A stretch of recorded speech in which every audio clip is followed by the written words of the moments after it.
येळकोट येळकोट। नमस्कार मित्रांनो, आपले विशाल सायली ब्लॉग मध्ये खूप खूप स्वागत। तर आम्ही निघालेलो आहे देवदर्शनासाठी। तर आम्ही पहिले तर कोल्हापूर जाणार, त्यानंतर जेजुरी। तर मध्ये आम्ही थांबलो चहा पिण्यासाठी। सर्वजण गाडीमध्ये बसून बसून थकले होते, तर मस्तपैकी बासुंदी चहा प्यावा म्हटलं। तर मग त्या ठिकाणी आम्ही मस्तपैकी बासुंदी चहा घेतला आणि मग आम्ही निघालो पुढच्या प्रवासासाठी। तर चहा घेऊन झाल्यानंतर आम्ही निघालो पुढे। तर आम्ही डायरेक्ट कोल्हापूरमध्ये जाऊन थांबलो। तर आम्ही आता पोहोचलो आहे कोल्हापूरमध्ये। तर आम्हाला वाजलेत या ठिकाणी 9:30। तर मग या ठिकाणी पोहोचल्यानंतर सर्व परिसर खूप छान सुंदर। रात्रीचे 9:30 वाजले होते। तर त्यानंतर आम्ही मग निघालो दर्शनासाठी। तर मग आम्ही रांगेमध्ये थांबून दर्शन घेतले। दर्शन घेऊन आम्ही त्या ठिकाणी बसलो। खूप छान वाटले दर्शन घेऊन, मन प्रसन्न झाले। सर्वजण खूप खुश होते। त्यानंतर मग आम्ही दर्शन घेऊन जेजुरीसाठी निघालो। तर रात्रीचे 12:30 वाजले। आम्ही या ठिकाणी जेवण करण्यासाठी थांबलो होतो। तर मग इथून जेवण करून आम्ही मग डायरेक्ट निघालो जेजुरीसाठी। मग जेजुरीमध्ये आम्ही पोहोचलो 2:30 वाजता। हे पहा मित्रांनो, एकदम शांतता। आणि मग सकाळी आम्ही 4 वाजता उठून आंघोळ वगैरे करून पूजेसाठी सुरुवात केली।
बाळांना द्या।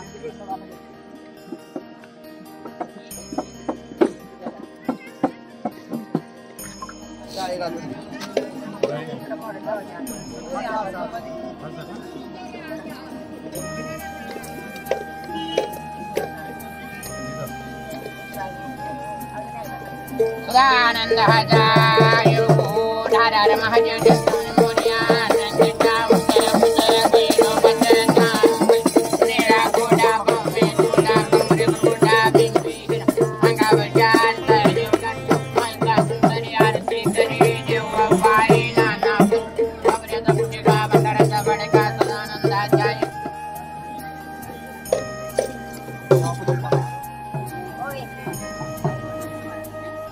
तर आम्ही आता पूजा करून निघालो जुन्या गडावर दर्शनासाठी।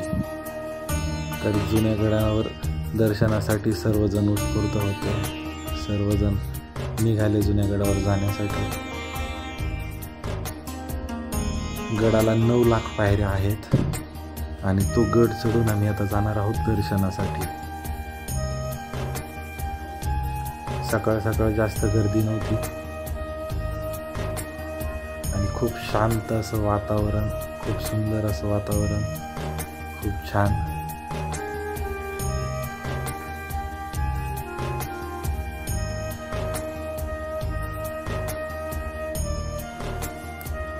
खूप छान आणि सुंदर असं वातावरण होतं. येळकोट येळकोट. गड चढता चढता सर्वजण आता थकले होते. मग आम्ही मध्ये एकाच ठिकाणी स्टॉप घेतला. एका ठिकाणी थांबलो. थोडा वेळ इथे थांबून मग आम्ही लगेच आता पुढे निघालो. येळकोट येळकोट.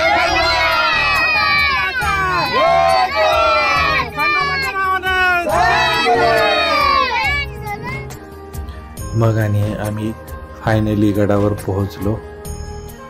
सर्वजण हळूहळू हळूहळू येत होते. सर्वजण पुढे मागे झाले होते. एक पुढे तर एक मागे. सर्वजण थोडा हळूहळू हळूहळू येत होते. आणि मग गडावर पोहोचल्यानंतर आम्ही त्या ठिकाणी दर्शनासाठी गेलो. खूप थंडगार हवा सुरू होती. आणि मग या ठिकाणी आम्ही दर्शन घेतले. मग आम्ही पुढे मंदिरात दर्शनासाठी गेलो.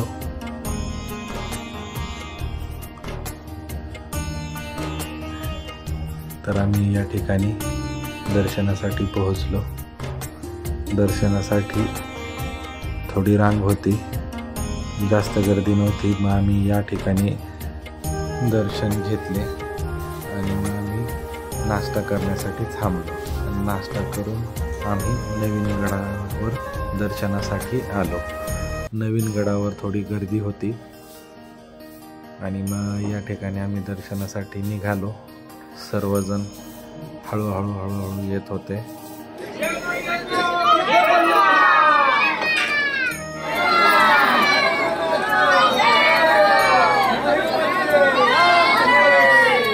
तर आम्ही नवीन गडावर दर्शन करून निघालो आणि श्री मयुरेश्वर मंदिर, श्री क्षेत्र मोरगाव या ठिकाणी आम्ही दर्शनासाठी पोहोचलो. खूप मोठे आणि भव्य दिव्य असे मंदिर. तर या ठिकाणी आम्ही दर्शन रांगेमध्ये उभे राहिलो दर्शनासाठी. जास्त गर्दी नव्हती. तर आम्ही मग या ठिकाणी छानसं असं दर्शन घेतलं आणि दर्शन घेऊन मग घरी निघालो. गणपती बाप्पा मोरया, मंगल मूर्ती मोरया.